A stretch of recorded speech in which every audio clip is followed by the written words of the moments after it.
আজকে সকালে তাড়াতাড়ি উঠলাম। আজকে ঘুম থেকে উঠে সকালে হাঁটতে হাঁটতে যাই এপিসি কলেজ মাঠের দিকে। মাঠে গিয়ে দেখি সকাল দিয়ে মেঘলা করে রয়েছে আকাশটাই দেখছিলাম। দেখার পরে মাঠে দেখি কেউ ছিল না। ফোন করে জানলাম যে সবাই আগেই বেরিয়ে গেছে। আমরা যেতে একটু লেট হয়েছিল, হেঁটে হেঁটে যাচ্ছিলাম এই জন্য। তারপর আমিও আস্তে আস্তে শুরু করি, এগোতে লাগি বারোমন্দির ঘাটের দিকে। কলেজ মাঠ থেকে মন্দিরের দূরত্ব বেশি নয়, ওই 10 থেকে 12 কিলোমিটার। আস্তে আস্তে জগিং স্পিডে আমরা ওদের দিকে এগোতে লাগি।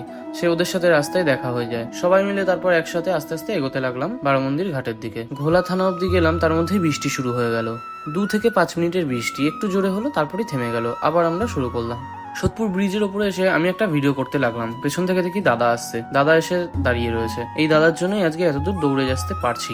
ব্রিজ থেকে নেমে একটু শর্টকাট নেওয়ার জন্য রং রুট ধরে এগোতে লাগলাম। অবশেষে এসে পৌঁছাই বারোমন্দির ঘাট।